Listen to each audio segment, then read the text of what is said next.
I want to ask my fellow Indivisible Adirondack Saratoga team members to please stand or raise your hand if you're already standing.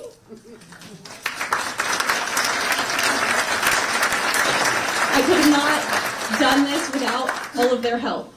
They're a wonderful team. I know Joe kind of already went over the emergency exits, so we know that.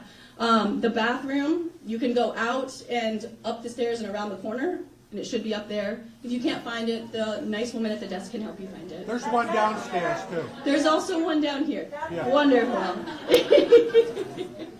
And if you could silence your cell phones, please and thank you.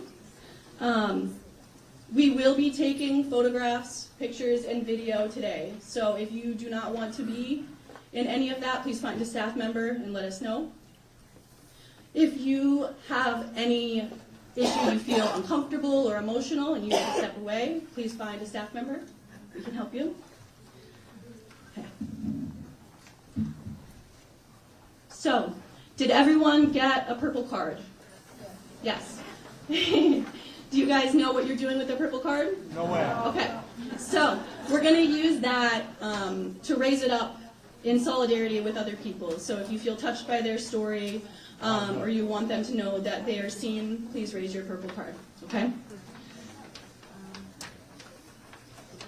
I have tickets up here that I will pull from for everybody who wants the opportunity to be picked, to share their story, their question, things like that. Okay? What we'll do is we'll have people line up on the left and the right. We're doing 6 total, right? So we'll have 3 on the left, 3 on the right. Okay.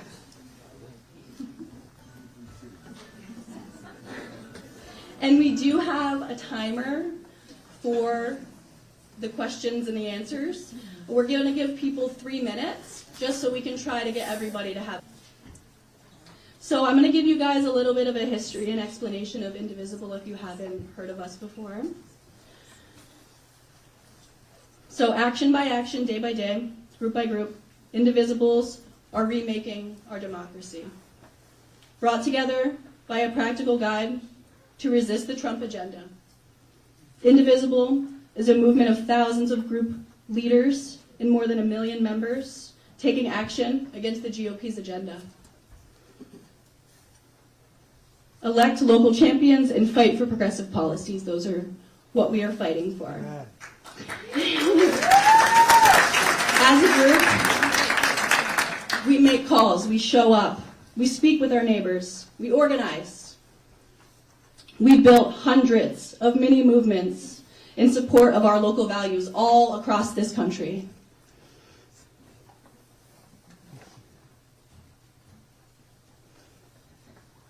The vision of Indivisible is to create and promote real democracy of, by, and for the people.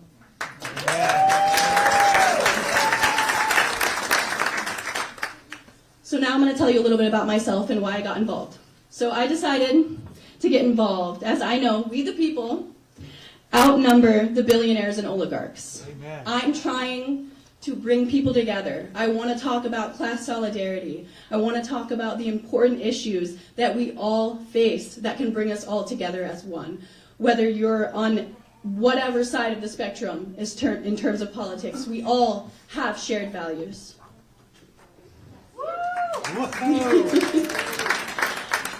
I got involved because I know they try to divide us up by class, race, gender, religion, and more. While I know that these issues are important to many people, including myself, what is most important to me, like I said, is bringing people together across the political spectrum to inspire real change, to educate friends, family, neighbors, coworkers on how they can get involved. We need to start building class consciousness to create real solidarity. I attended my first ever protest/political event here at the Crandall Library in February. That was my first ever event I've attended. So it's never too late to start. At that event, I did not see many young people my age. And that's what I am also trying to work on. I'm calling on younger people to come out, Join me. I know you're there. I know you're scared, but if you come out, we're stronger together.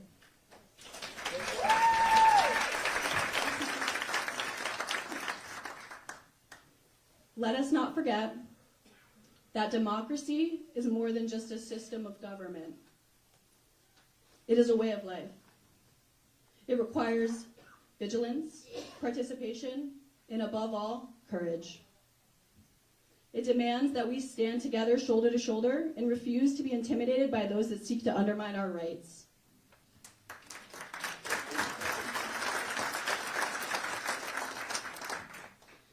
At the end of this event, if you would like more info on how to join any Indivisible group locally here in New York, find any of the team members, we can help you. There's other activist groups you can join as well. So, be open-minded. There's many ways you can go about it. I think I'm going to pass it off to Cheryl now.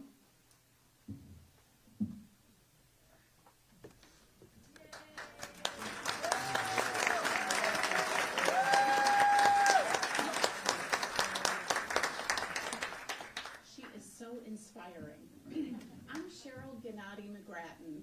I actually grew up in Glens Falls and Lake George area. And my task was to have us do a welcome together. And I thought eating chocolate wasn't going to work, or a collective scream wasn't going to work. So we have 10 questions for you. All right? So here we go. We have so much in common here in this room. Let's start by sharing our similarities and what brings us together in this very divided world.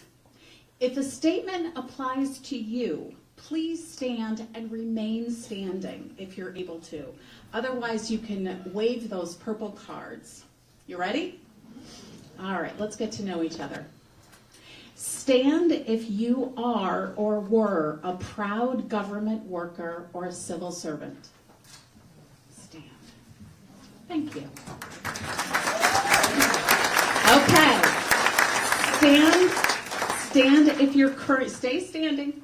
Stand if you're currently serving in or are a veteran of our U.S. military.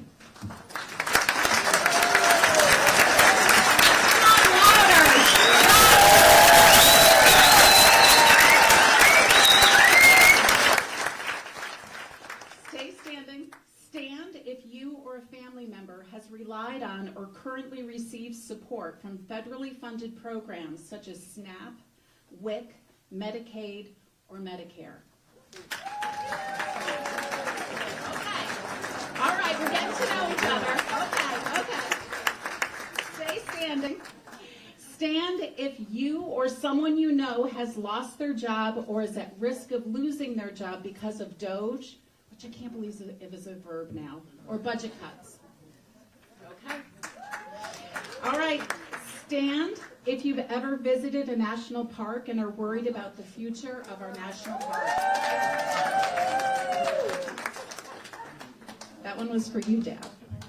Stand if you're concerned about the future impacts of rollbacks on environmental protections and cuts to climate research. Stand if you're concerned about ICE mass deportation efforts affecting you, your family, and our community. Stand if, Allie, this one's for you. Stand if you believe our country should support pro-democracy nations like Ukraine. Stand if you're here today because you're worried about the future of our country. Stand, it's our last one. Stand if you are not a billionaire.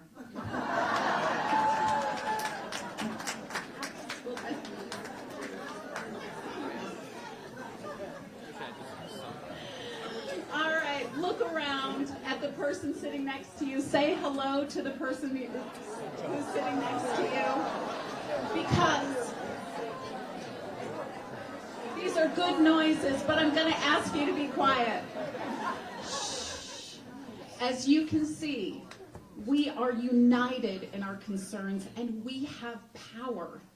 And though we may feel very isolated at this current time, we are, in fact, indivisible.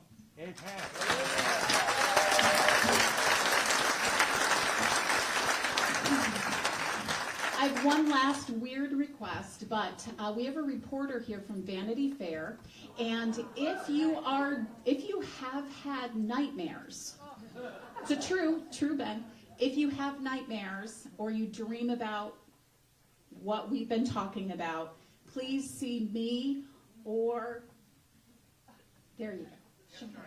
There you go. Afterwards. Thank you, and I'm going to turn it back over to Laurel. Thank you so much.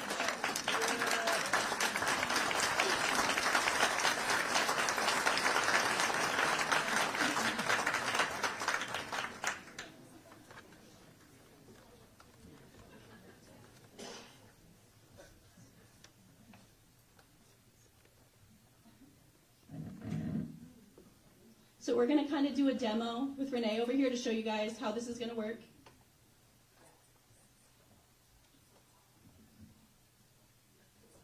Number one. This question is actually from Ted Peterson. Representative Stefanik, District 21 has about 215,000 people on the Medicaid rolls. The Republican Party is planning to cut federal Medicaid funding by $88 billion a year. A prime target for cuts in the Medicaid expansion offered by the ACA. If the funding for the expansion is pulled and the state of New York does not fill the gap, which it probably cannot, up to 55,000 of your constituents will lose Medicaid coverage. Are you okay with 1 out of every 14 of your constituents losing their insurance coverage? These cuts will also be devastating to rural health care. Are you comfortable with your constituents losing access to emergency rooms and hospitals near where they live?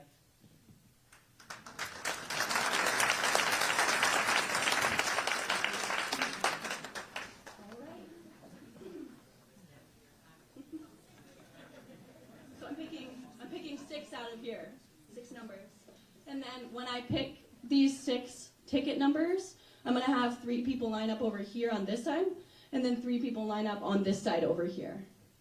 Let's see.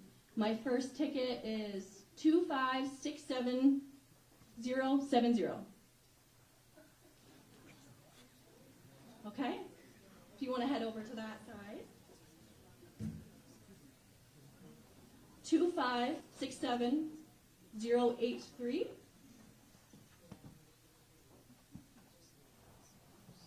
Should I go to another number? Is that person here? No. Okay. We'll put this one underneath. 2567079. Perfect. 2567085.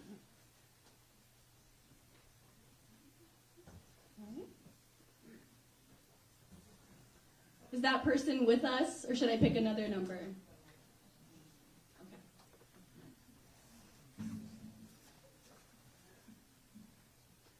2567081. Is that you? Anybody? Perfect. If you want to head over to that side over there. 2567078. Anybody? Nope? Yeah?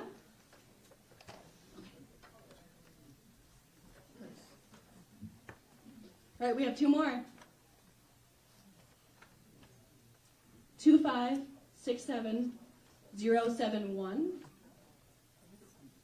Perfect. Okay, last one. 2567084. Perfect.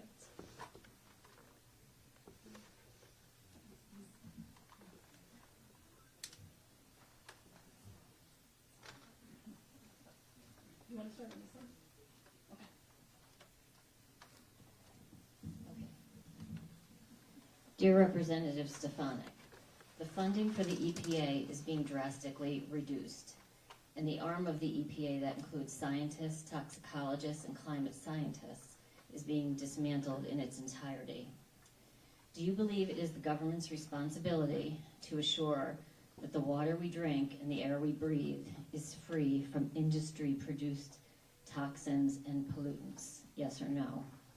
This is a threshold question. And I also want to say for the record to the representative that I have neither forgotten or forgiven her for voting in Alaska in favor of shooting from helicopters, denning wolves and bear cubs for sport.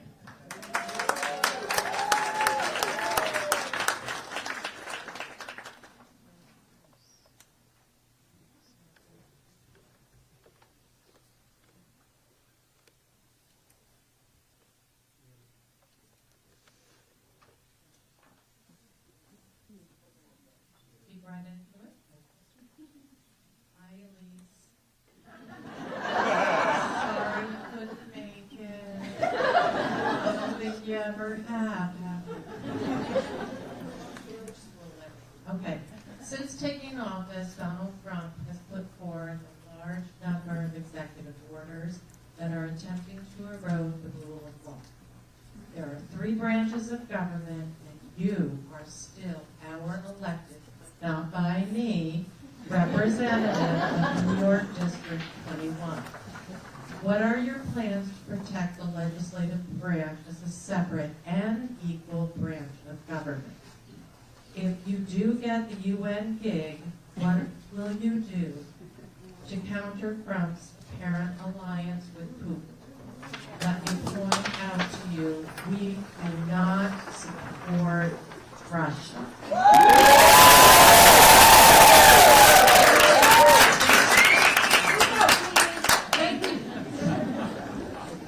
One last question. Do you accept as true the statement that Russia invaded the sovereign nation of Ukraine?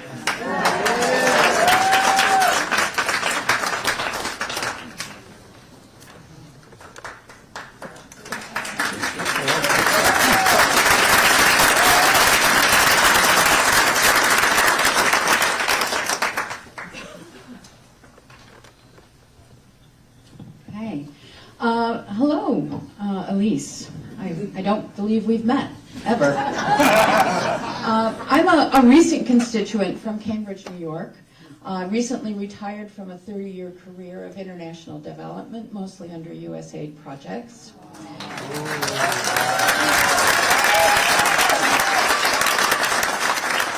And mostly under the democracy and governance portfolio of USAID, which sought to help new and developing nations to understand democratic principles, values, processes, and procedures, including political parties, electoral systems, parliamentary development, local governance, independent judiciary, rule of law, independent media, and civil society empowerment. Proudly, for 13 years, I led a local team in Ukraine in parliamentary development.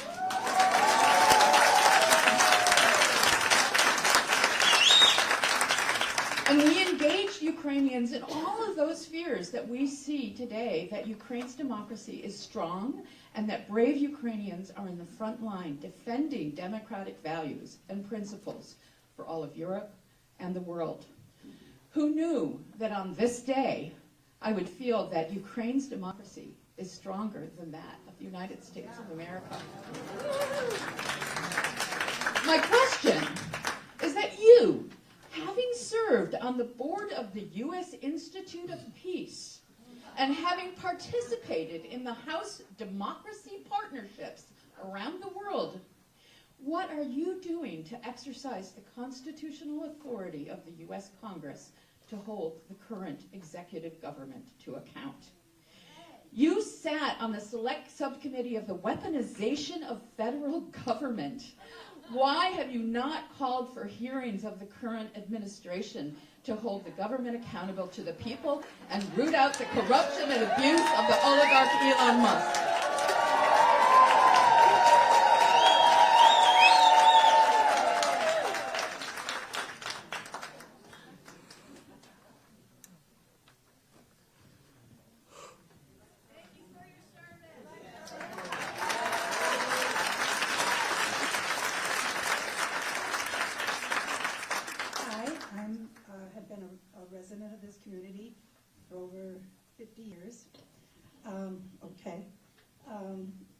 I grew up in Augsburg, New York, which is also in this district. And I just want to know, where are you, Elise? Why aren't you here today? Right. Why Where are aren't you you, over Elise? anywhere when there's a problem? And one of my questions that I've had for quite some time, since January 6th, is That's right. why on that day did you say how liable and how awful it was, and now never happened? I just can't figure you out. It's like all of a sudden you've become a cult member, and it's very upsetting to me.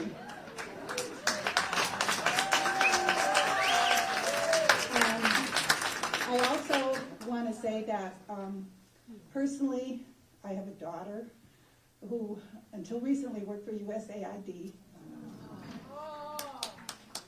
One Friday night, regular work week, got a pink slip, you're done.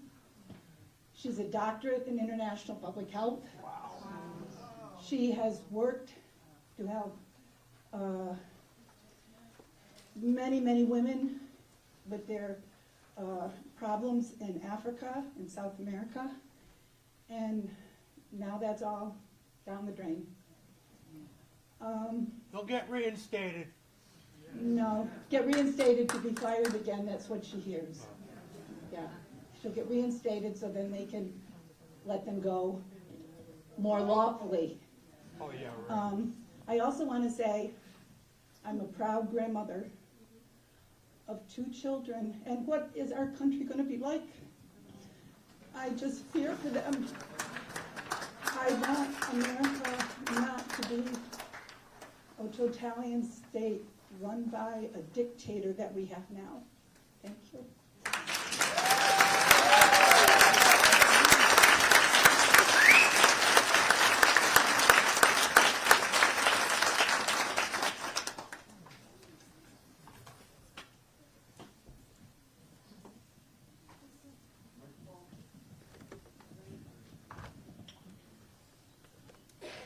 Just speaking? Okay.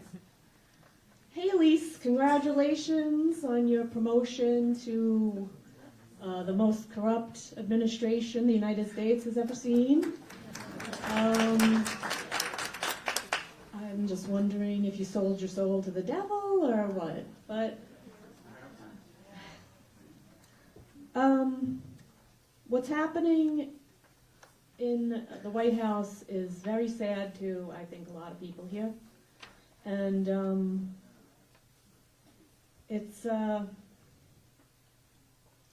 it's just unbelievable, really, that I didn't think that, I'm born in Brooklyn. I've lived in South Glens Falls for the past 25 years, raising my children. And I can't believe I had to get off the couch for this. I love my couch. This is ridiculous. America used to be the greatest country, and now it's like we're heading towards dictatorship. We're heading towards being Russia Junior. Not every Republican's going to be a billionaire. At some point, you're going to reach a point where they just are pushing you off a balcony that's 12 stories high, So you should really think about whether you like democracy or not, And, at what point do we all have to storm the Capitol and, yank Trump out by his wig, I'm just, we have to figure out how to stop this, and maybe we need to, target the Republicans in Congress and, hurt their businesses, hurt their families' businesses, find out how we can affect them so that they honor their oaths to the Constitution, because if Biden did any of the crap that Trump is doing right now, both parties would have impeached him. And Trump and his whole illegal administration needs to be out of there, including South African immigrant Elon Musk, who came here illegally, who by Trump's rules should be deported, has my Social Security information. And, I'm just waiting for the phone calls, all the, identity theft that's about to happen for everyone. Thank you.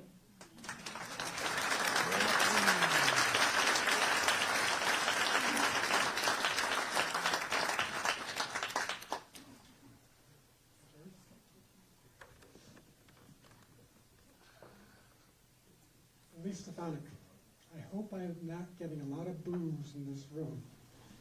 But I have to start by thanking you for the support you've given me as Dr. Ruggie all those years and what that's meant for our life. At the same time, we are forming a coalition, nonpartisan, just to inform all our policymakers about one issue that has huge importance for the people. I'll tell you that in a minute. It's Medicaid. It's part of the healthcare system. And the issue is we have 25% of our people depending on Medicare, Medicaid for their health care, sometimes life or death. In addition, which I think too many people in Washington don't understand, is if that goes away, health care can be compromised for everyone, including all the commercially insured, because we won't have the resources or the money in rural communities to serve everyone. If we don't serve everyone, we can't be there. So I have in response to one question, we have formed a coalition, half of whom are physicians and other healthcare professionals, the other half being community leaders and supporters, and are hoping at some point you have time to talk to this group that is trying to develop the kind of expertise that would persuade everyone, nonpartisan, about how waste, fraud, and abuse for Medicaid has to be really well understood so we don't lose our healthcare delivery system. Thank you.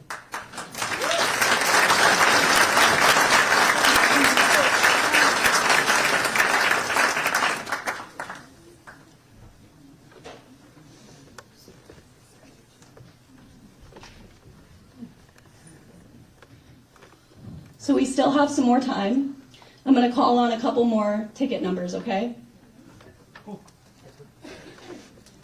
We weren't sure how much time it was going to take for each people to get through, so. All right. Yeah, everyone is being great. Thank you so much. So 2567073. Anyone? Yes, perfect. Okay, you can stay right over there.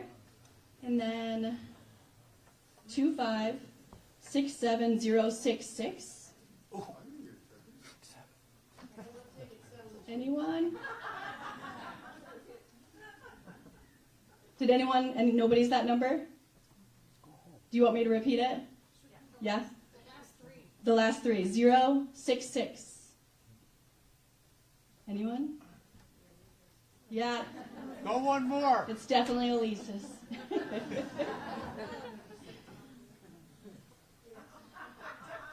2567064. Perfect. Okay, come on over to this side.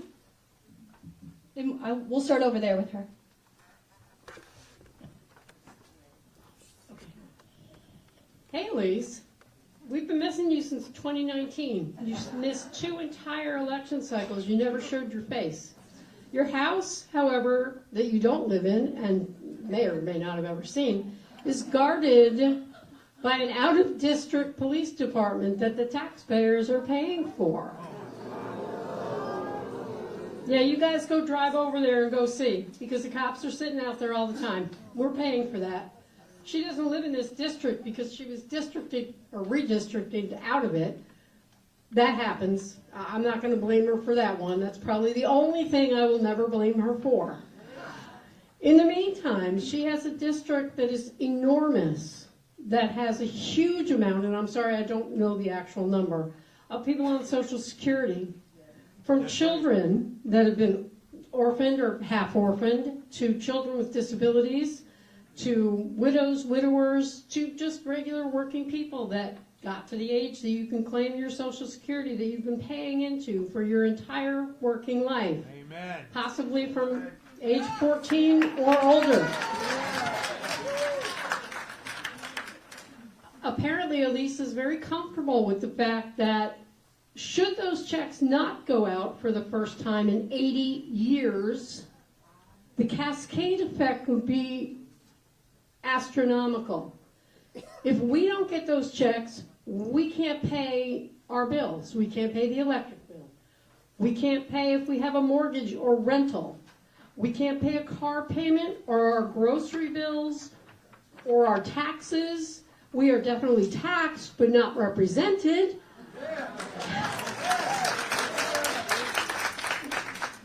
So that cascades down. It's not like that trickle-down thing. It's going to be a waterfall effect of people that cannot pay bills, and that passes directly on to your landlord, or your car loan, or your doctor bills, or not being able to afford to go to the pharmacy and pick up your medication. And apparently Elise is quite comfortable with this. She does not care. She won't tell us that because we never hear from her. Her offices are no longer answering their phones. They don't answer any emails, but we know that she's very comfortable with this because we've heard her say this in the past. But my question to her would be, how many people in this district use Social Security and that are of age to vote? Or are of age to vote and have family members that use Social Security or Medicaid to stay in a nursing home?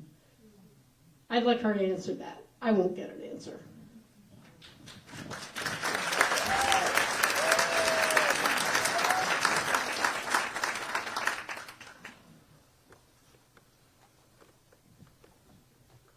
Hello, Elise.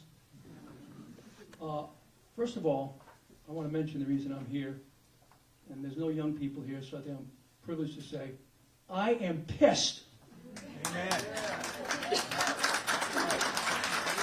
I raised 3 sons here in Glens Falls. I've been here for 35 years. I fear for their futures. I fear for our democracy. I've never been to a protest of any kind in my life. This is the sign that I built yesterday. So the 2 questions I have. What's it say? First of all, I'm a business person. What's it say? The sign says, sorry, Brad, come on. I don't want to mess with you. Tax the rich, Putin puppet. I, by the way, have been very successful in real estate. I started with nothing, not $500,000, $500 million, excuse me, and I never abused any of my tenants. But I know business, I understand how it works. You have to cut costs, and I am very much in favor of austerity in this country. I think there's a lot of things that we should be doing, and I know Obama did a lot of things already to cut waste, fraud, and abuse. He did, by the tune of like a ridiculous amount of money. But the other thing we need to do is increase revenue. How do we do that? Well, we have these billionaires that build rockets to compete with NASA. Why don't we get some more money out of those folks? Why are they not paying their fair share? And the second thing I would ask you, because these are the 2 most important issues that I have a list that it goes on and on. How could we support a puppet of Vladimir Putin? The man is a monster. He's a madman. And you have proven, we all know, I don't know how many people know, but when the Putin puppet, because I don't use the T-R-U-M-P letters in my vocabulary, they've been eliminated from my vocabulary. Why did he fail to earn or receive money from banks in the United States? Because no one would support him anymore. He was too risky. So he got the money from, guess who? Mr. Putin in Russia. Well, that's why we are where we are today. He has a debt to pay. He has a relationship. He doesn't care about us. He cares about Putin, the puppet master. So what are you going to do, Mr. Stefanik? Thank you.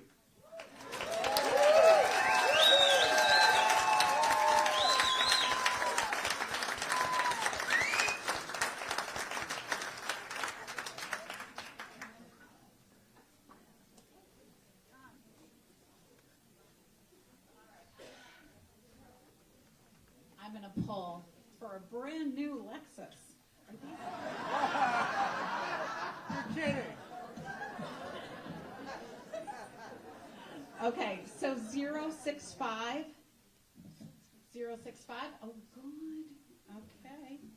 Today's your lucky day. 074. 065. 074. Okay, head right over there. And 068 can go over there. Oh, another one. All right. Wonderful. Okay, so we'll start with 065. All right. Well, I can't, that's a tough act to follow. ago, but I have a much sort of smaller question, but it hits home. They cut, Trump and Musk cut $1 billion program, which is not big in the federal system, but provided locally grown food for schools and for food pantries. What could that possibly be about? I mean, waste, fraud, and abuse, it's a win-win. Kids get good food, people in need get good food, and you create a market, a bottom for farmers. This is an agriculture, out of agriculture in the district. It just makes no sense. So, Elise, fix it.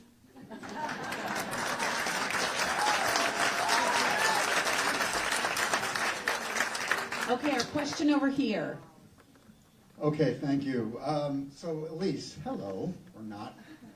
So, Commerce Secretary and billionaire Howard Lutnick said that if someone, I know, says that if someone misses their Social Security check, which has never happened, by the way, but so much for government efficiency, right? They're committing fraud. So I'm going to ask the audience right now, how many of you are affected by Social Security? Please raise. Whoa, all right. And how many of you, if you missed a check, would you be considered fraudulent? So obviously people here need their Social Security, Representative Stefanik, and I say representative very, very loosely. So, do you agree with Mr. Ludnick's view of your constituents, or do you believe your constituents? Just a question. And I'll wait for the answer someday. Thank you.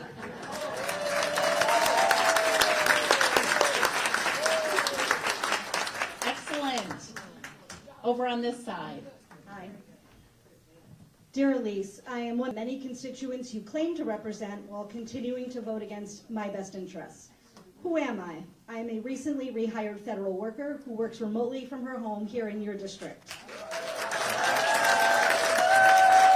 I am a public service worker for more than 2 decades who has seen the effects of hunger firsthand.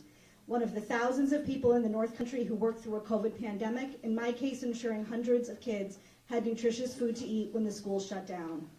Someone with years of experience in administration policy and procedures who after just 7 weeks on the job was told that, to quote, "You have not demonstrated that your further employment at the agency would be in the public's best interest." My job specifically helps state agencies feed preschool children in Head Start programs and assist low-income families with groceries in summer months. Please explain to me how exactly it is that my employment is not in the public interest. As our representative in Congress, I am sure you are aware of the numbers that reflect the impact of hunger in our community. 1 in 3 households in New York State relies on SNAP, and those households contain children. 3 in 4 containing household members, despite what everybody says, who actually do work outside the home, but don't make enough to actually put food on their tables. 14% of rural households rely on SNAP every month to feed themselves. Republicans are planning a $230 billion cut to the SNAP program by 2034.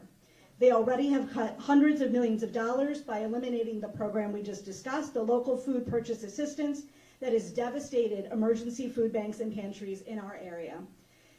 Will you stand up for your people and stop Congress from taking food out of the mouths of hungry constituents in your district just to pay for the billionaires' tax cuts? Amen. Congress has also proposed cutting $12 billion in funding from the National School Lunch Program, which will impact almost 2,000 school districts in New York State alone. This is on top of the money already withdrawn with the cancellation of the Local Food for Schools program, which we just discussed, benefiting both New York children and farmers and producers. It encouraged the consumption of locally grown, healthy, delicious food in our school meal programs. Finally, 1 in 5 children in this country go to bed hungry every single night. They come to school the next day in need of a good breakfast and a lunch to help them learn and grow. Are you willing to tell those children in your district that tax cuts for the wealthy are more important? We have a responsibility in this country where there is plenty of food for everyone and no one should ever go hungry to help the most vulnerable among us.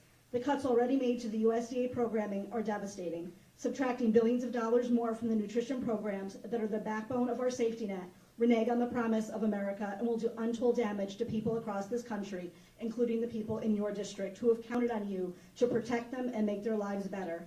Who stands up for us if not our representative?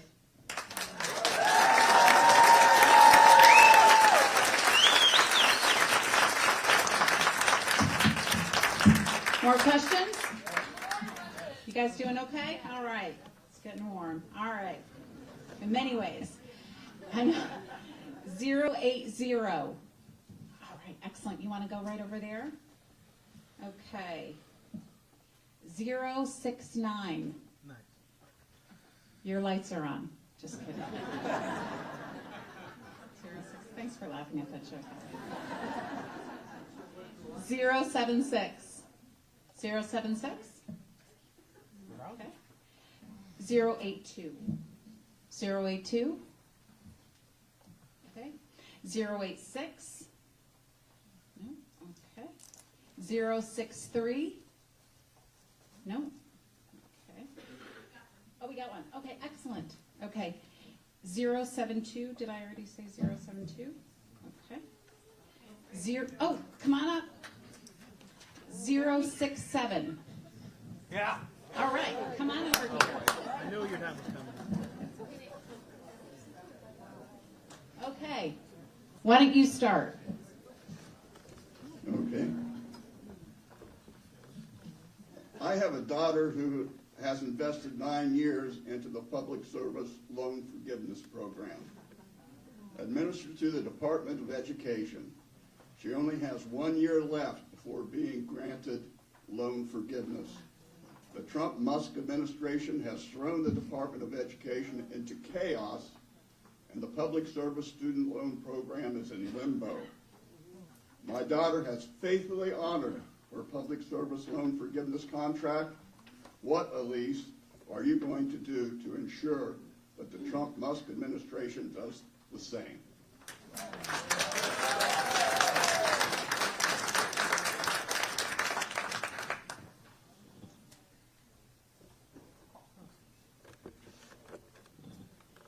Dear Elise, this isn't a question, this is just my military family story. As you can see from the USS Connecticut, my son is a submariner. My son, who currently serves his country, needed critical care, and also my grandson needing critical pediatric care. He was met with neglect, endless wait times, dismissive doctors, and a maze of bureaucracy. He volunteered his blood, sweat, and tears to be treated like a number, not a patient. All active duty have TRICARE. This insurance does not cover out-of-network providers. My son's condition needed immediate treatments by specialists he could not get. My son is set to retire as a disabled veteran in June. He will face almost no care due to DOGE cuts. The treatment during and now is disgusting. This is his voice and the many today. I'm here to stand for him and all family members of the military and veterans. Leaders need to start listening and acting for us families and veterans and not cave into this draft-dodging dictator.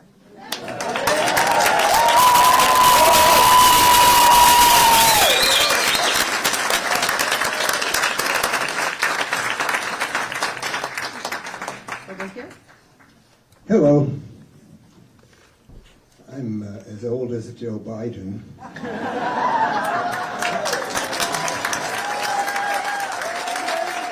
a parent, a grandparent, and a great-grandparent.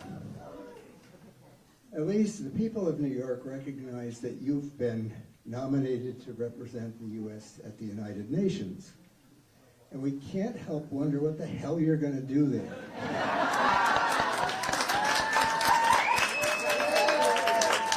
You certainly didn't represent us while you were in Congress. Are you going to try to sell MAGA to the United Nations? Good luck. Trump foreign policy is not being well received, except in Moscow. Imagine speaking before that world body only to realize your audience finds your words foolish, stupid, and dangerous.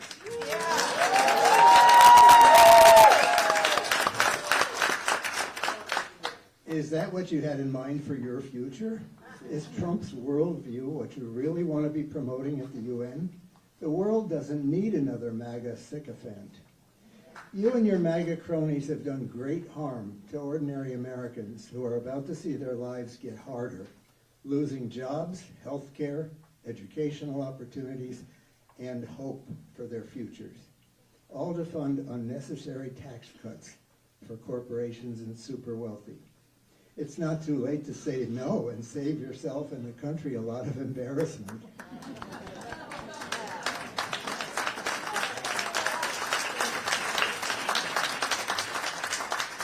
My friend Mary couldn't make it here today, but she wanted to know, Elise, presumably you're supporting the Trump cabal as they dismantle the education department. Are you also going to support them when they pull us out of the UN? And I have one more comment. Last night I read something that was really troubling, but suddenly made sense. All of this stuff we're seeing them do doesn't make sense. It's just destructive. But I read an article by Tom Hartman called Dark Enlightenment. Tom Hartman, Dark Enlightenment. Look it up. It's very frightening, but it suddenly makes everything clear.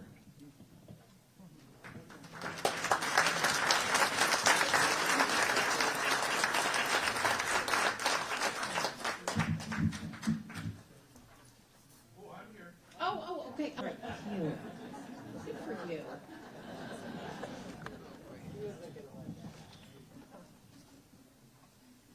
Hello, I'm John. I've lived here, my wife and I, Debbie, have lived here since '84.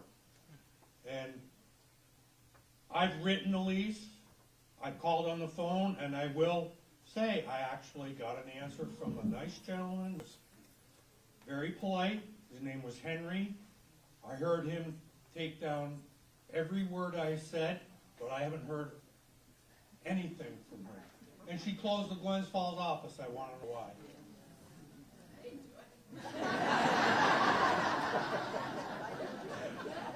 So where are you, Elise?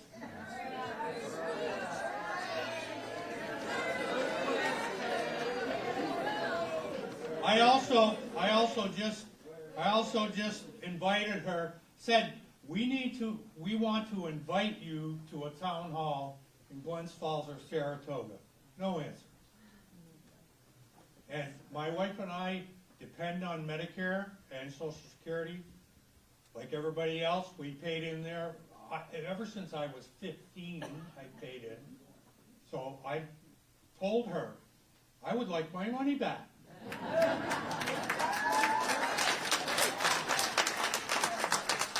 And benefits. And I said, somebody talked about paying your electric bill, but I don't know. I haven't had any interruption yet, but am I going to have to go out and work again? I've been on disability since 2011. My wife's still working. She's 68. She probably won't stop working. But we still have a mortgage. Not much, but what are you doing? What the hell are you doing?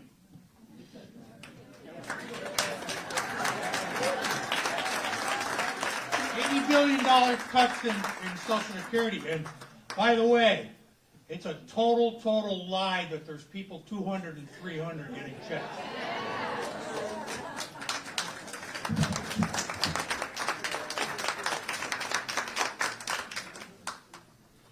We have 3 questions left.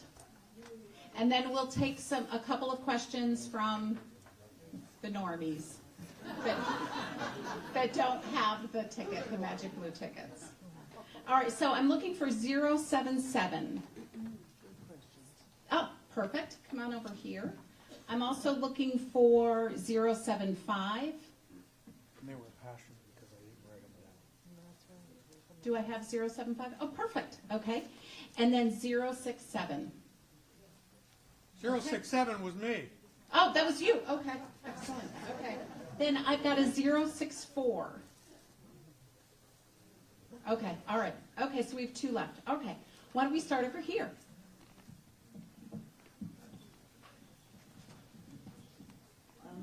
Representative Stefanik. Okay, so. Don't go to the lights. Yeah, don't go to the. Oh, okay. Stand up. I want to go to the light.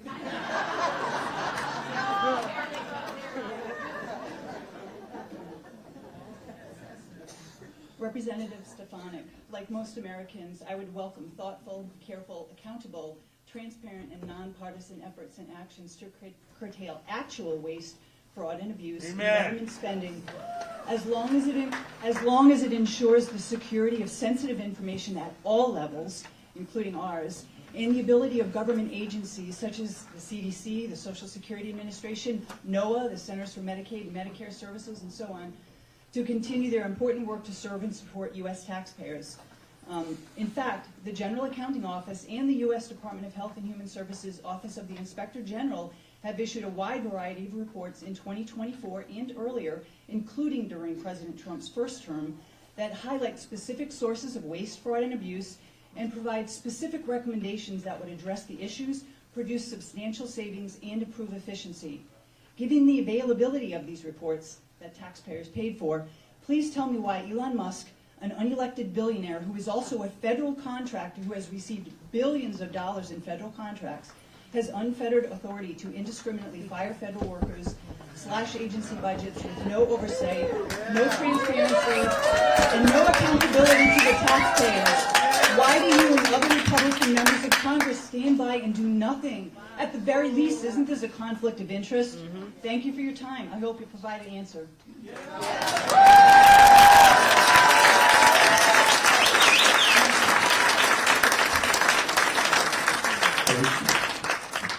Okay, over here. Hi, I find it apropos that we're talking to a piece of cardboard, as we have been for years. And that's we all know one thing: she's gone. We're not even in her rearview mirror anymore. I mean, she wasn't paying much attention then. She's certainly not paying attention to any of this now. So we're talking to a piece of cardboard. However, an election is coming up, and that seat's going to be filled. Now we know just by driving around this area and all the way up into the North Country, you see an awful lot of Elise signs. This is a very red area. And she gets in, God knows how, but she gets in. We have a hell of an opportunity here. This is an opportunity to get them out of that seat.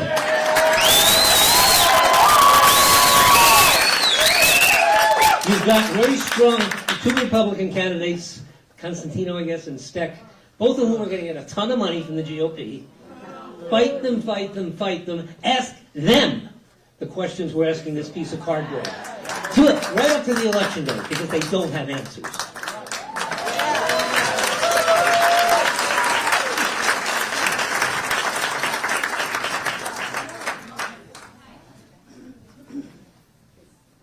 All right, is there any other ticket that I called that didn't speak? Okay.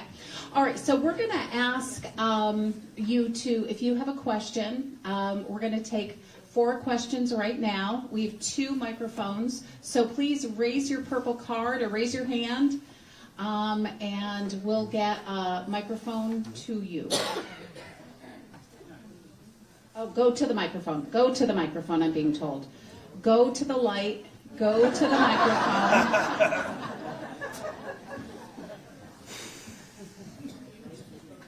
Right up to my mouth, okay.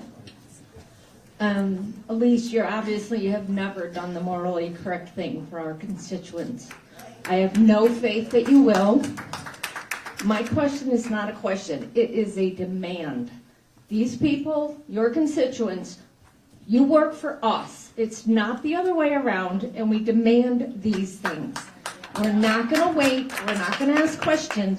We are demanding our rightful Social Security taxes to be paid by people that made their money on the backs, the sweat, the blood, the tears of people. The Amazon workers, the Walmart workers, all of them. You have no right, none.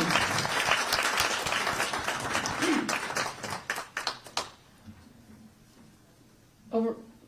Do we have another person who's at the microphone? Okay, great. What an awesome crowd. Where's Laurel? Laurel? Hi. Hey, I don't want to contradict you, but I want to contradict you.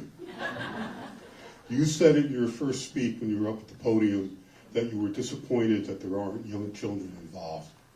Well, let's face it, young kids are going to do what young kids want to do. But not to brag, I want to let you know that my wife, my grandchildren, plural, and myself were active way back when we were protesting at Centennial Circle when Elise had her little office over at the old Rat Circle. They are out there. They are out there. And the second thing I want to say to keep, to be positive about this is there's no doubt that in my mind that the next 4 years are going to be tough. We all know this. We've accepted it in one way or another. But one thing I know in the depths of my heart is that somehow, I don't know how, we're going to get through this. All right? We're going to find unity, we're going to find cooperation, and we're going to find common ground that we can bring our country back to the greatness that it was.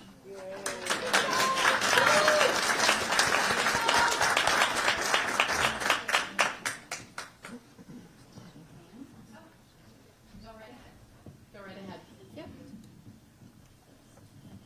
How's everybody?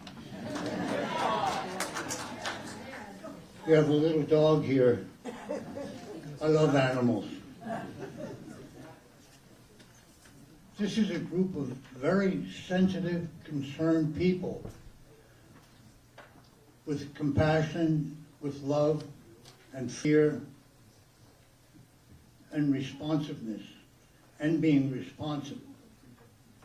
There's one group that we never mention that we are all in relation to.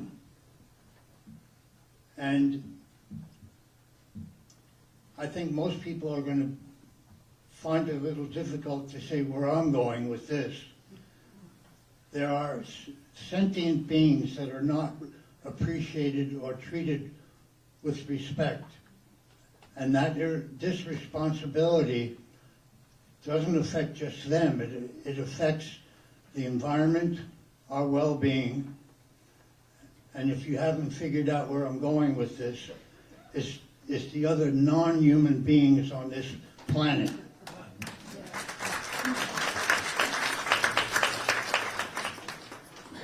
Some people just think the animals are important and need more attention than we get. But what we do to all life on this planet is connected. What we do to the animals has an effect on the human beings as well. We're talking about 10 billion sentient creatures in this country alone that are treated as bad as you can possibly think. A lot of people don't know that. Some people do. How many people do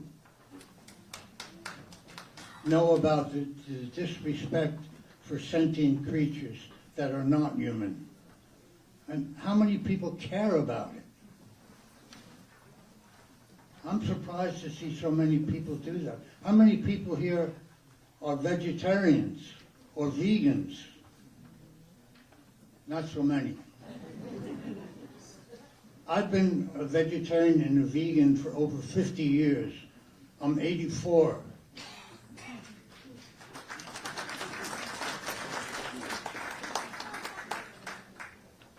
Okay, I don't have a half an hour yet to go.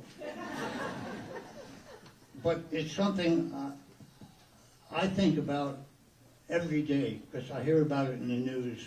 And I hope you all think about it a little more when you go to the supermarket and you think about your own health and the health of other sentient, loving, responsible creatures. Thank you.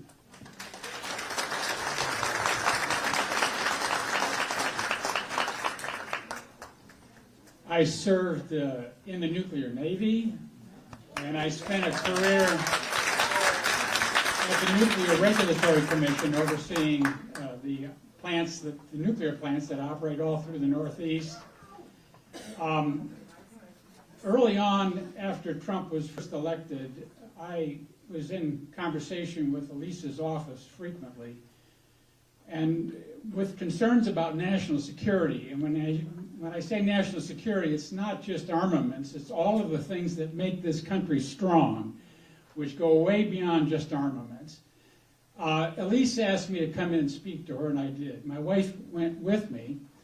I had in my hand a report by the intelligence community, a report by one of the think tanks in Washington which talked about the Kremlin playbook, and I urged her, in her position on the Select Committee on Intelligence, to really take action to counter Russian threats and the like. And she nodded her head. She said yes. She sponsored something called the Vladimir Putin Transparency Act. You can look it up. My wife, honestly, when we were leaving, she said, Congresswoman, my husband and I get up in the middle of the night, we look at each other and we ask, is it possible that this narcissistic, erratic guy is president of the United States? Does that not bother you? And she looked both ways. She said, don't go out and tell the press this, but yes. Now, what happened? Why did she flip? She flipped, obviously. And I wrote a couple op-eds in the Times-Union to speak to this, but it's clear she flipped for, among other reasons, the threat that has enabled this president to lock down one party. Absolutely, totally. So what will stop him? What will stop him? Now, we have to rely on the courts. That's right. And thank God, among other things, Amy Coney Barrett ruled on the side of law. But here's my point. I got 30 seconds. It's real simple. What's going to help stop him is electing the right people. And the comment made before, it's good to sit here in this room and talk. We need to take action. And in my view, it is critical that we support Blake Gendenby. Vital.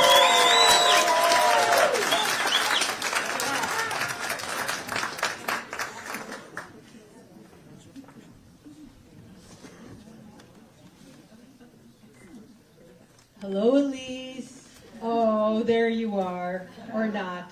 I want to know what you are going to do to keep this community safe. I want to introduce you to my rainbow uterus.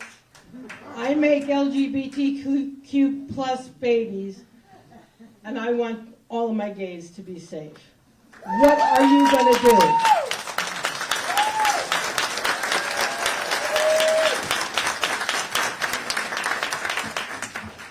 Okay, we're doing okay. What we're going to do is, if you'd like to speak, we're going to ask you to line on each side, and we'll take your questions or comments. Oh, sure.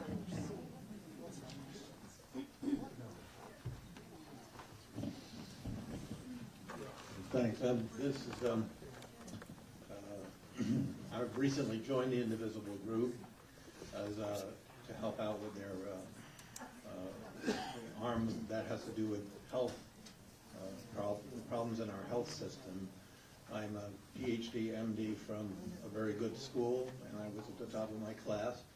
And I spent quite a few years as an NIH grantee and served on the review committees for other people's grant requests, as well as the oversight committees that were allowed grantees who weren't funded to be appealed, to appeal their failure to get funded. Then I served on the Recombinant DNA Advisory Committee. That is a committee that looks at gene therapy initiatives and advises the NIH director about whether they are not too dangerous and whether they're worthwhile doing. So I have a lot of experience with NIH, but as a biologist also, I have a PhD in biology. I've had a lot of involvement in the issue of the environment and climate change. Climate change is a problem, the scope of which is very difficult for most people to contemplate. Those who really understand how serious a problem this is, they're probably as scared as I am. But the thing I wanted to say about what's going on today, I've always been very politically active. In fact, I met Martin Luther King. I was quite active in those days, trying to give black people an opportunity to vote without getting their children killed in a church bombing. And the problem we face here is very serious. It's comprehensive, it's deep, and it's broad. The businessman who said one way to balance your budget is to raise revenue. That is definitely one of our problems. We need to tax people with more money, with the kind of money that billionaires have. Last year, Tesla one made $2.4 billion and paid no tax. In 2018, 10 Fortune 500 companies made a total of $78 billion and paid no taxes. So we need more revenue from them. We need to convince more younger people that they do have a future. I have two children who look at the world, and it's hard for them to understand how there's anything they can do about it. And what I tell them is, when you think there's nothing you can do, that's when you work even harder. Because what are your other options? What is your other options? To give up? We're not going to give up. And I think one of the things we as an Indivisible group, I hope I've recently joined to influence them into the goal of the following. Become powerful enough, strong enough, and numerous enough to show these Congress people that no matter how much money Elon Musk may give them to win an election, they're not going to win anyway, because we're going to convince the voters to vote for what is right. What Musk has been doing is he's saying, I'm going to give millions to anybody who agrees with me, and he thinks money can buy elections. We have to prove to these people that that is not true.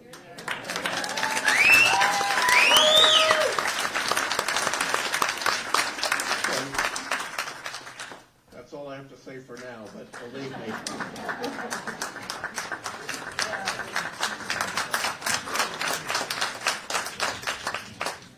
I don't even want to say hello. The fact is, I understand after going through all this that these people who are in these positions don't see people. They see what they want to do, they see their ambition, but they don't see you, they don't see me, they don't see people. So it doesn't bother them. So we're the ones that have to do the work and support the people who do the work. I have a son he's 42 years old. He has disabilities all his life. He gets Medicaid, not much, but his program gets Medicaid, which supports what he does every day. His friends are in that community. If that goes away, he doesn't have a chance to go over to somebody to have a play date or anything. He stays home. And of course, we'll run him around, whatever. But there are plenty also who have parents who are working and depend on that program for them to be in. His friends are in that program. He loves that program.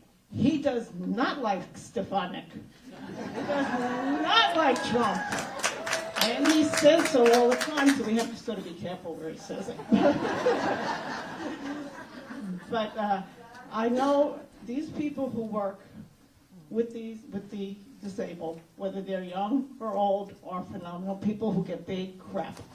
And those salaries should go up, and that's where the savings should go to, is those people. Also, I've lost my train of thought. See, I'm getting older also, so I depend on Social Security. And my husband does speak much better than I do at this. But we have a wonderful community in Greenwich, and we really work very hard. We work together. We see each other. We trust each other. We are the white lights that are going to take this country back. And that's all I see when I see all these things going on around the country. We have all these dark spirits doing these things. I know you can believe what you want, but they're nasty people who don't see people. And we are the white lights who are going to go above that together and beat these people and bring our country back and keep our country good and safe. We are the people we trust. We trust each other. Thank you. Okay, we have a question over here. Thank you very much. So these have been great comments tonight, or this afternoon. I want to raise a new one, because it's very, very dear to the hearts of those of us who live here in the North Country. And that is the degradation and diminution of the USA's representation in the free world. We are no longer the leaders of the free world, because we go north 3 hours to the Canadian border. Who in this room would feel comfortable driving to Canada today the same way they would have last November? Raise your hand if you feel comfortable. No one. Who would even feel comfortable coming back and showing your passport and showing your phone? Oh my God, you actually wrote a text message that criticized the administration? We need to withhold, we need to detain you for a little while, right? We are not the representative of the free world if we go down this path. Now what's going to happen? Who's going to fill that void? Putin? China? India? They're going to fill the void. They got lots of money. So, Elise, you worthless human being. You sit there and you pretend to care about the people in this country. You don't protect our borders. You don't protect the people in the country. You don't support the programs that feed the poor. Take the food away from the kids in school and give it to the SpaceX program, which already has plenty of money. And I like SpaceX. But guess what? Not when he's running it. I want it to be run by the government. And the reality is we're going down the wrong path. But I really worry about our standing. I don't know when we'll ever be able to leave the confines of the USA again and feel we're amongst friends. Right now, we are, let's face it, we are the bad partner, right? And that's very unfortunate.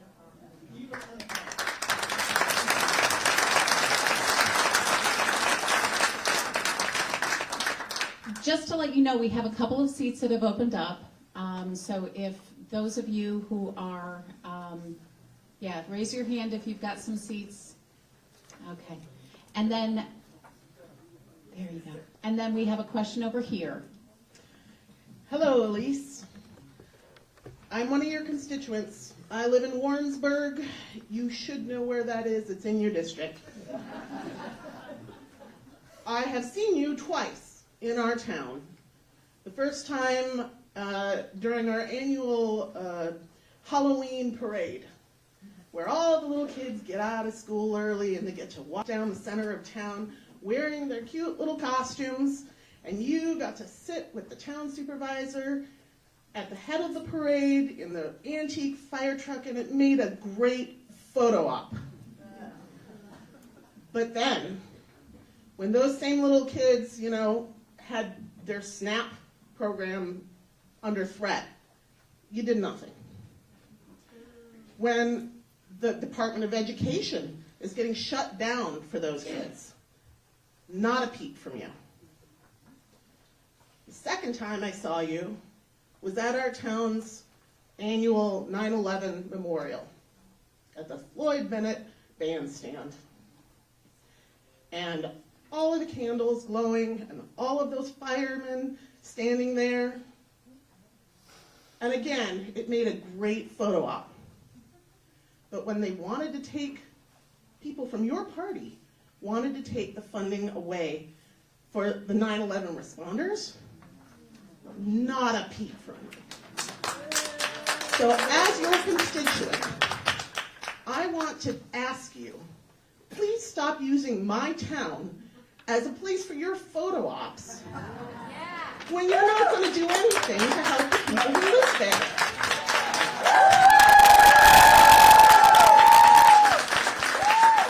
I also want to let all of you know, I am the team leader for the Flip New York 21. Here in Buffalo. And at our next monthly meeting, we are going to have gender beam signs.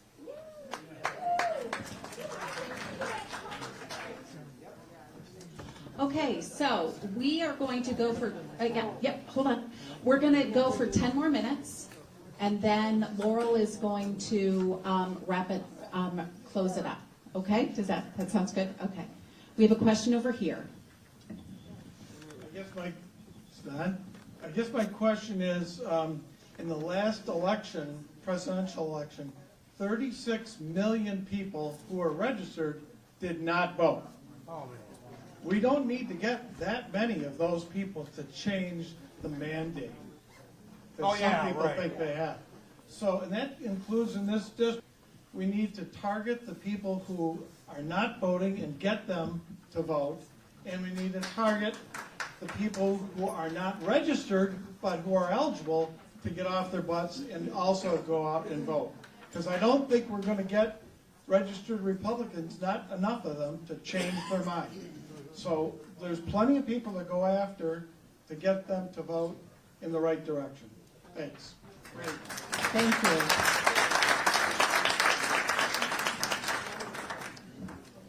And we have a question over here. We're so excited to hear what you have to say. Why does he try to make every kid like me have no education at all? He's just going to make us get killed. So why does he do it? And no one tries stopping him. Why?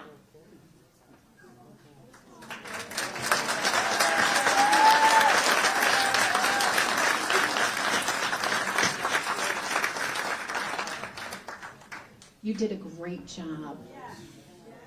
Everyone wave the purple flag. And what is his first name? Her first name? Finn? Thank you so much. Good job, Finn. Yeah. Okay, go ahead. Hi, my name is Angela Marr, and I live in Lake George. I'm a veteran. You know, the people your orange God calls losers and suckers. Thank you for your service. I'm an American. I was a medic while I served my country. When I got out of the Army, I stayed in the medical field. Back then, in the 80s and 90s, HIV and AIDS was killing every human being who acquired the virus. I watched my patients suffer unimaginable pain and agony until their disease finally took them. I will never forget looking into the eyes of my patients, knowing there was nothing I could do except to hold their hand. Their fear, desperation, and sorrow I witnessed is something I will never forget. Around the mid-90s, I started to see patients that had literally been on their deathbed suddenly appear healthy. I didn't even recognize them. It was called the cocktail. It was literally saving lives. Everything changed. I couldn't believe it. It was a miracle. Flash to today, we all know HIV is no longer a death sentence. Because of medications, humans are no longer dying. They're no longer suffering unimaginable pain, and they're able to live. Trump and Musk are taking away access to these medications from humans around the world and humans in our own country. What are you doing, Stefanik? Why did you relinquish your congressional powers to your orange king? When you relinquished your power to Trump, you relinquished our power too. How dare you? Then you don't even have the nerve to face us. You're nothing but a self-serving sycophant. What are you doing to protect our Social Security from King Musk? Why are you allowing them to steal our data? Why are you allowing USAID to fail? Why are you allowing the VA to be destroyed? I'm lucky enough not to need my VA benefits right now, but I have needed them in the past, and I don't know what I would have done if I didn't have them. But I do have plenty of friends who desperately need their VA benefits that were promised to us when we took our oath to protect and defend the Constitution of these United States. We honored our oath. You, Stefanik, have not. I see you cheering your orange God while he stood in front of Congress shouting lie after lie. You know better. Why are you allowing Musk and Trump to turn our country into Russia? Why aren't you speaking up for Ukraine, the real heroes? Why don't you speak up? Why didn't you speak up when your orange God pardoned the J6 felons? You know, the rioters we saw you cowering from on the floors of our congressional hall.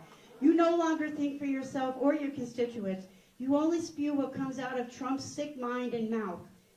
You are a disgrace. You're not a role model for young women. You're not an independent. You are a Trump sycophant, and we all know it.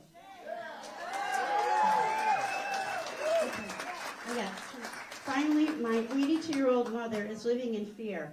All she has is her Social Security. My mother still has to work as a school bus aide at 82 years old. We know what you're doing, Stefanik. And if and when you allow them to destroy Social Security, Medicare, Medicaid, this country will collapse. What is the point of all of these actions? Why are you allowing them to destroy us? We need real representation. Who isn't afraid to face us? If you're so proud of this administration, why aren't you here facing us and explaining how this insanity is making America great again? Yeah!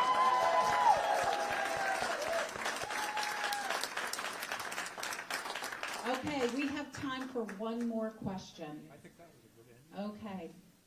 I don't actually have a question, just a couple of quick comments. And I think we can sum up a lot of what this lady just said with kind of, Elise, sadly, you have been a very terrible waste of human skin. I've listened to Trump since 2015 when he was on the campaign trail the first time. And the first time I watched this man in debate with any of the other candidates, he disparaged every single one of them. He loves to use names. What are we, in 7th grade again? So I don't refer to him anymore by his name or his other buddies. I use rump and muck.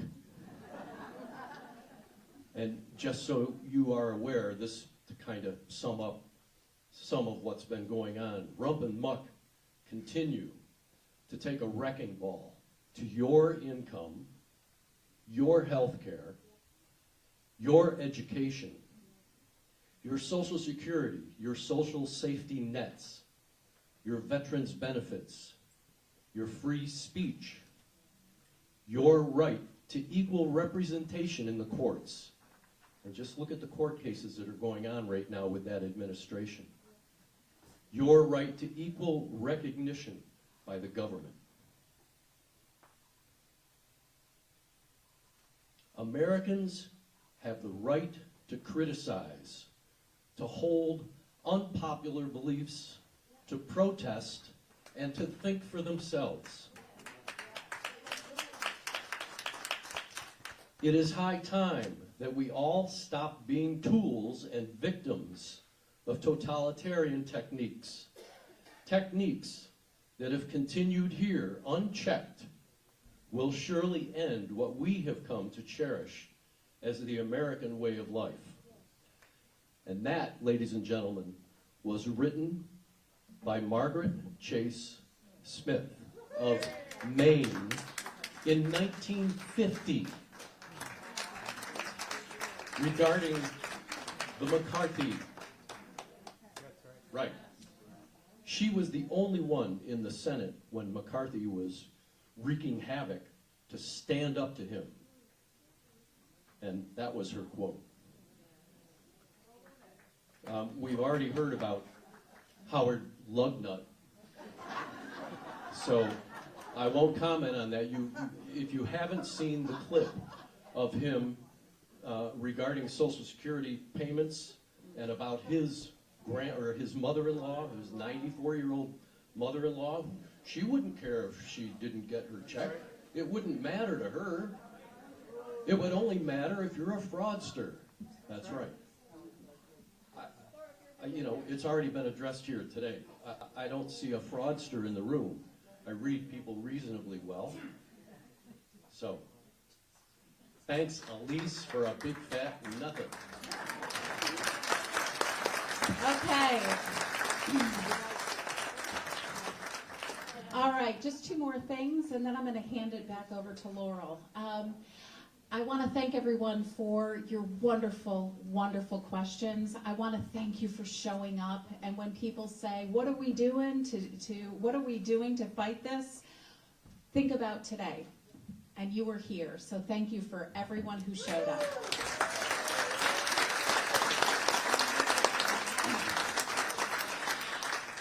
You know that we invited Elise to come today.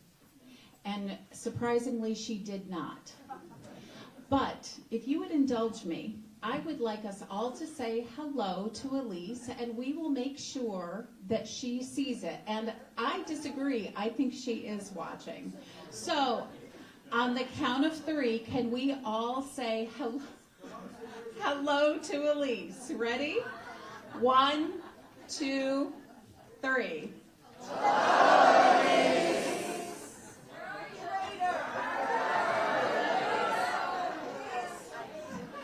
Now, the last thing that I'll ask you to do before I hand it over to Elise is, she is leaving us. And, to Laurel. Did I say Elise? Oh my gosh. Wouldn't that be funny if she was here? Surprise! The last thing, we no longer will have a representative, and this is our chance to say goodbye to Elise. So if you wouldn't mind, if we could just say goodbye, Elise, on the count of 3. 1, 2, 3.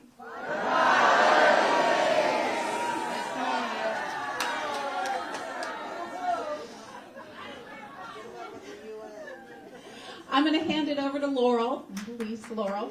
Before I do, this was her leap of faith, and she worked tirelessly to make sure that this ran well. Could we have a round of applause?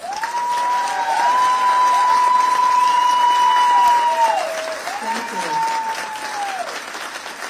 And there's an entire team supporting her. There's an entire Indivisible team supporting her. Can we have a round of applause for all the...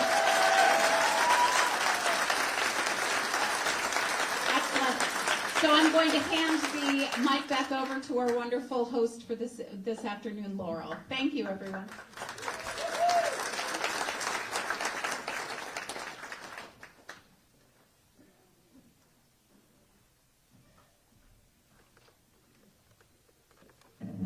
Charlie Ann and I are going to sing a song here in a second. It's a sing-along, so we're going to invite everyone to join us, okay? But before we do that, I have something I want to say to Elise. Who here is from Fulton County? Anyone? That's where I'm from. Thanks for being here. Let me pull up my receipt for Elise.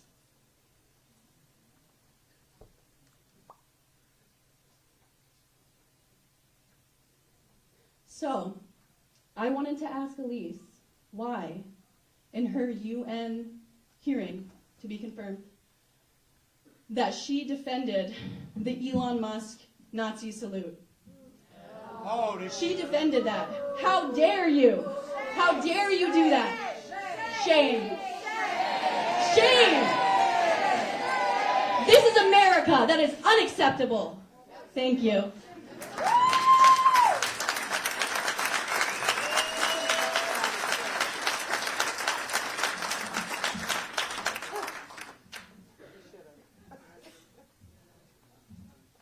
So we're going to sing This Land Is Your Land by Woody Guthrie.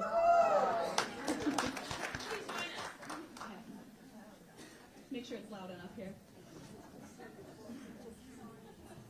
All the way.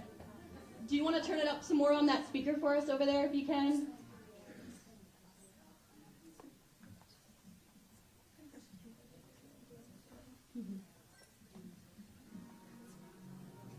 Sorry for the ads, guys. We don't have premium. In this economy, are you kidding? You guys are going to sing with us.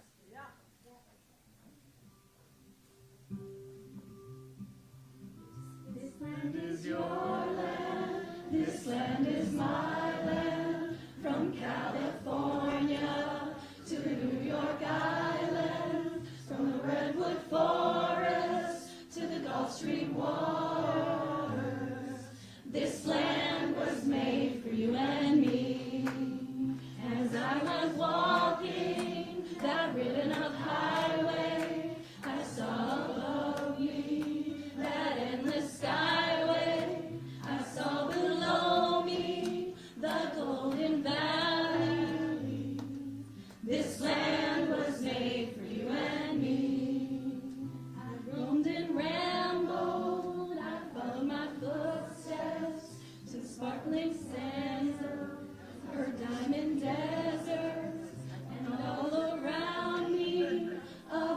was singing.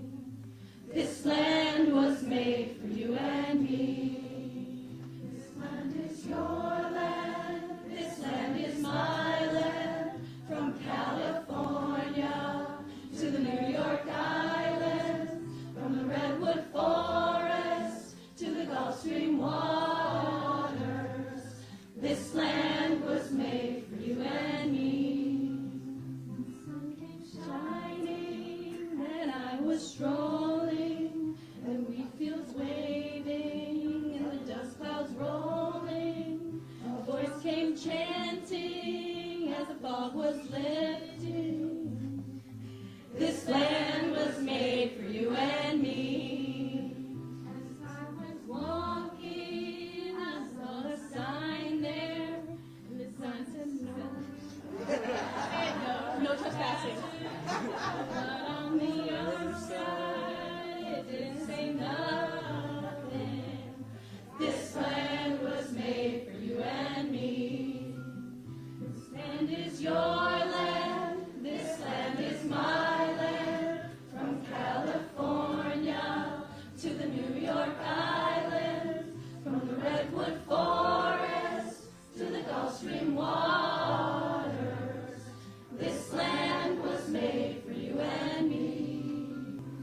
Jealous people, it's all my people. My people, they're hungry. I stood there asking. This land was made for you and me. Nobody living can ever stop me as I go walking that freedom highway. Nobody living can egg me to my back. This land was made for you and me. This land is your land. This land is my land. From California to the New York Islands, from the Redwood Forest to the Gulf Stream waters. This land was made for you and me.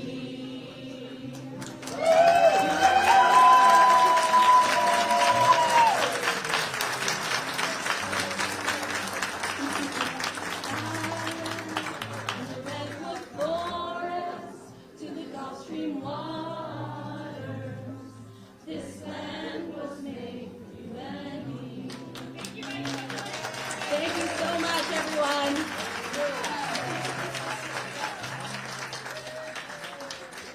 I just want to say today would have not been possible without all of you attendees. Thank you so much for being here. It means a lot. Thank you.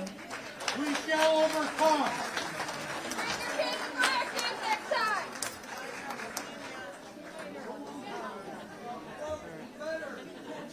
Are you from TV? I was independently streaming on YouTube. Okay. We have a basket up here. If you have a letter that you would like us to hand deliver to Elise's local office, please leave it here. Channel 6? Yes. I see Channel 13 right next to me. Yeah, they left. Yeah. But should be on tonight? Yes. At least mine will be on by at 11. So thanks Mark for that. Thanks for coming. Yeah, you're welcome. But you were through and through.